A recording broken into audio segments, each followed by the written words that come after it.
What's up, everyone, and welcome to the McInnes Marketing Minute. Got something to say? You look like you're about to say something. No, you're not wearing a collar, and I have a problem with it. That's all I have to say. Okay, all I have to say is just because you're wearing a shirt, do not think that you've fooled anyone and that you're dressed up. There are pajama pants being worn by you. I am dressed up. I'm ready to show real estate right now. Or if pants at all.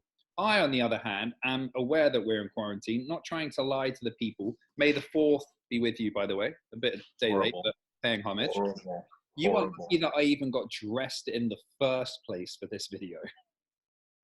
Let alone put on a shirt. Well fitted to perfection.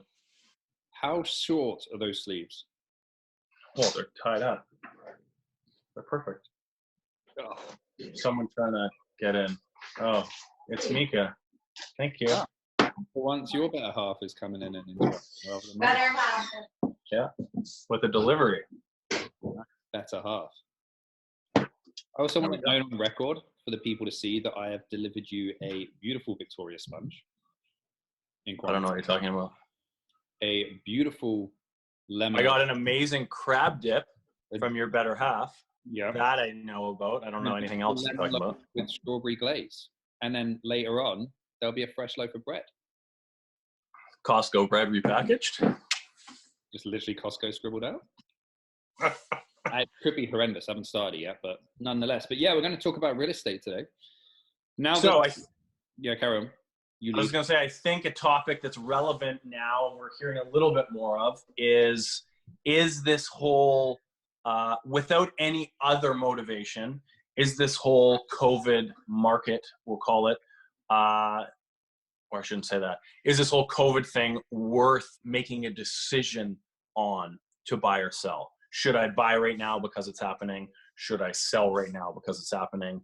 And let's say in the short term, is this a reason to make someone buy or sell?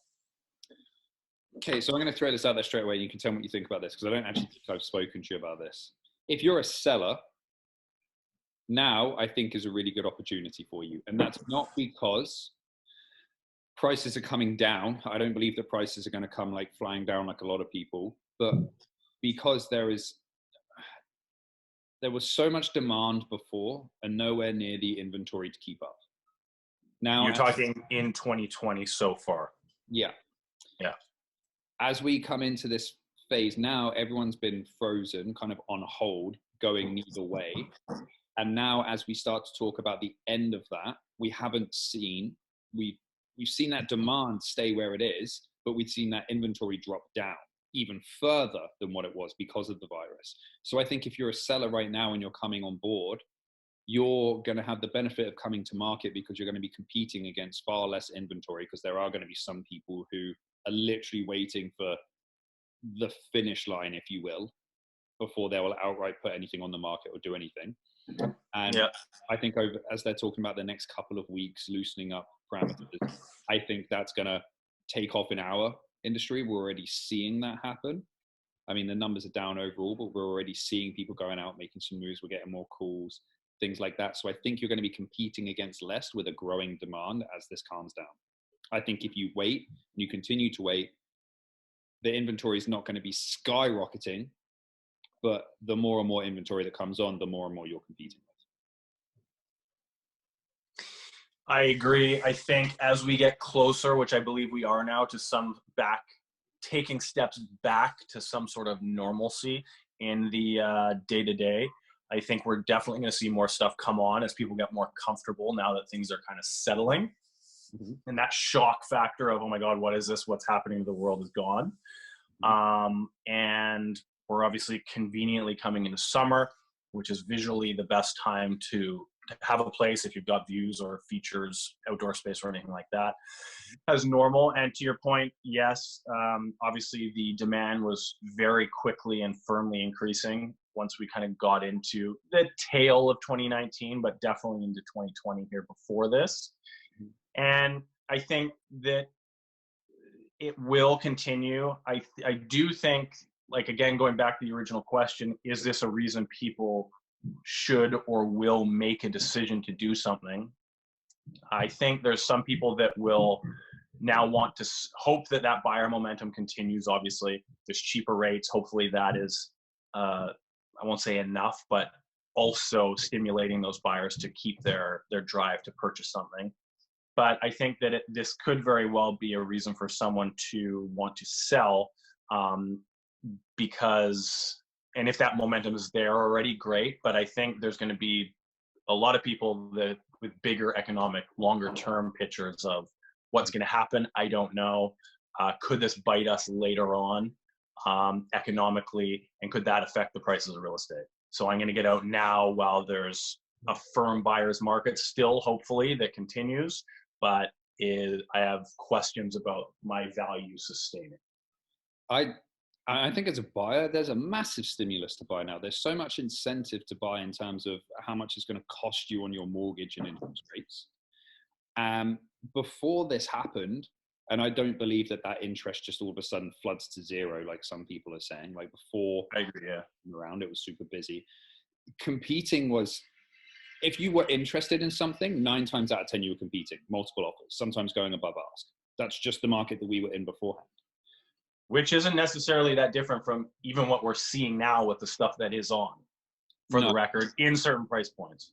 Exactly. So there's a massive stimulus to buy, and you're getting a chance to be kind of first in the races and compete against far less. I think if you're a buyer and you wait until the all clear I'll give it, then I think there's going to be some really, really tough demand out there, because if that inventory level does move upwards as things start clearing, but that was the problem before, we didn't have enough inventory to keep up with the demand, then you're just going to be injecting yourself back into that situation where you're competing with less and less inventory, and it's going to be multiple offers, and you're going to possibly have to go above asking price, and you're going to have to fight in that ring that you would have before. I think being first to the gun now, because when you think about it, if you have your mask, you've got your PPE, you've got your gloves, you do the 6 foot apart or 2 meters apart, you can pretty much protect yourself very, very well.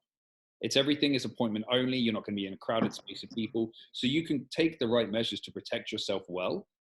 You can be first to the game, and I think you can win that way. I think as a buyer, I think there's a massive stimulus to move forward and to do something. Okay, so your answer is, and I agree with that. So your answer is yes, as a buyer, the coronavirus has produced an opportunity to motivate buying. Well, and that's it. I should probably rephrase your question, because I don't think, coronavirus is here, we need to buy somewhere because of the virus. I think the virus has given you an opportunity as a buyer. It's created an environment. Yeah, no, that makes sense. And for the sellers, I gave one example. What are your thoughts on as a seller? Obviously, it depends why you're selling in general, but for this, is coronavirus and the environment it's created, and I guess we could say which is a crystal ball thing, the environment you believe it will create in the future. Because now I agree with you. I think there's, again, depending what you own and what you want to get out of to sell, you can position yourself, some segments of the market, you will get multiples and you will still do very well. Others, maybe not so much, but is this triggering of Corona, the environment that it's created in the real estate market, a reason to sell right now? I think so, yeah. I also think as a seller, it's giving you an opportunity. And I know people will say, well, as a realtor, you're supposed to say that, but unless you have a strictly unique product, 9 times out of 10, you're probably competing with a lot of other 2-bedroom, 2-bathrooms in the same neighborhood price, same sort of age. Now, I think with the inventory levels going down even further, if you do get yourself on the market, as you've just stated, there is still opportunity there. There are still places selling in multiple offers, meaning there are people losing in multiple offers who are looking for that next property, which could be yours. And if you're out there in front of these eyes and all these other properties are not yet out there, they're going to come knocking on your door. Yeah, and we've obviously, I mean, as you know, we've got people kind of waiting in the wings right now, sellers that are waiting, watching for whatever reason. I don't want strangers coming in my house, even with all the safety and prerequisites you guys do. I'm still not comfortable. That's obviously fine. Some places that are tenanted, where the tenants have just said, we're not doing it until this is all lifted. So you do have a lot of inventory that's waiting on the sidelines. So if you do go, if coronavirus was not happening now and didn't, you'd be massively competing right now in the market. I'll put a disclaimer on my answer. I do think if you are looking to sell an investment property and it's tenanted, unless your tenants are completely on board with it, I think you should wait till the state of emergency has been lifted and we're back to normal terms of getting like permission to go in within 24 hours. Because unless your tenants are completely on board and you're just going to go on market because you want to be on market and you think it's just going to take a little bit longer, I think you're just going to accumulate your days on market with no hope of selling. Well, the tenants, as you know, can say no. And that's it. So if the tenants, and before you even get on market, we're talking about pictures, floor plans, they can say no. So, and again, you want them to be fully on board, because if they're happy doing pictures and floor plans, they're like, oh, okay, yeah, that's all right. But then they get a bit nervous down the line when your agent is reaching out to them being like, hey, we have a showing here. Hey, we have a showing here. Hey, we have a showing here. They get nervous and they put a hold on that. You run the risk of just sitting with days on market, not even being able to show the property, and you can only come to market once. Come to market the first time once, yes. So the caveat of, if you have a tenanted property, maybe not so much, depending if your tenants are fully on board or not. But that's out of your control as a seller right now. Yeah. But in general, I think you're simply competing against a lot less than you would be right now. Prices, as we've seen, have really not taken a hit. I'd say minimally at best in certain segments of the market, but in general, no, they haven't yet. So you've still got that price reinforcement there, and you're competing against less people, and there are definitely people out and about looking with cheaper money in their pockets. Yeah. And to that point with the tenant, on the tenant side of things, on the opposite end, if you've got a vacant property, which you're looking at selling, phenomenal time to do it. Phenomenal time, because you can just get in there straight away. It's a lot more comfortable going into a vacant home with no other human interaction taking place, so on and so forth. I think it's a great time. Yeah, no, I would agree. So I think that pretty much sums this up, and I think we're there around about 10 minutes ish. But first, today brought to you by Queen of the Castle. Queen of the Castle mug. What do you have? What is this? Oh, this is interesting. Starbucks Around the World collection from Spain. Oh, okay. Was that gotten? Did you get that from Spain? Mm-hmm. Yeah, for those of you who don't know, my old man, hopefully he doesn't watch this because he will kill me for saying that, my young father lives in Spain and got this in the airport on the way back. So that's impressive. Okay. Back in the days we were allowed to go overseas. God, those were the days, eh? Just pick a flight and go. Seems but a distant memory. But I think that wraps us up this week. Lovely to see you wearing clothes for once. Dressed professionally with respect for the people, the viewers. I don't think what is this, a mock Star Wars shirt? I don't even understand what this is. This is like some joke thing. So Fourth be with you. Quick funny story for you. I'm going through an airport in Calgary wearing this. Go through security. Bag goes through. Security guard. Hey! Shit. I worry myself. And guy comes running up to me. Other security people are looking at me. And the guy just wanted to know where I got this from.